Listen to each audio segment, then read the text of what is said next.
Next, for our project settings, we have our physics manager, and inside of our physics manager we are able to define the different behaviors of our objects within our world. This is going to be the physics behaviors of our objects. We have things such as gravity, where we can define how much gravity is applied to the rigid bodies in the world, to our default material for physics materials that we can apply to an object. If it has no physics material applied to the collider, we could apply one by default on a global scale. We have things such as our bounce threshold, and these allow us to define how much velocity two objects impacting with each other can have before the object actually does not bounce.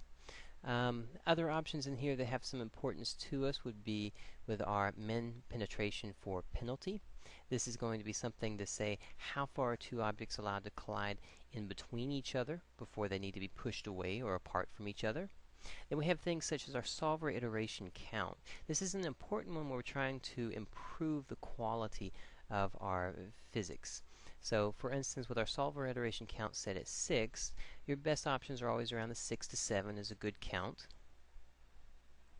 Now, if you're trying to improve, let's say, the quality of our joints, the quality of the contacts, then you can always increase the solver iteration count. You can bump that up. Now, the higher you go with this, the smoother it's probably going to work, especially if you're having some problems where something is really behaving erratically, it's twisting or bouncing in a way that it's not meant to do.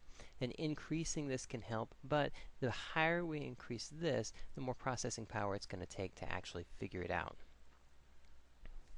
Now, below that, we have an option for a Raycast Hit Target. Now, with this option enabled, Raycast that's going to intersect with a collider marked as a trigger will return a hit. If it's disabled, these interactions, these intersections, they will not return a hit. So this just allows us on a global level to set that.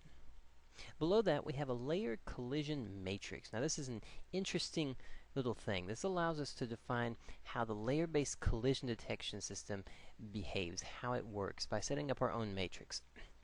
So you can see in here that we've got our rows and columns set up with our water, our ignore, our transparent, our default, and each one to help find out how does it figure out what it's going to collide with and what it checks first and last.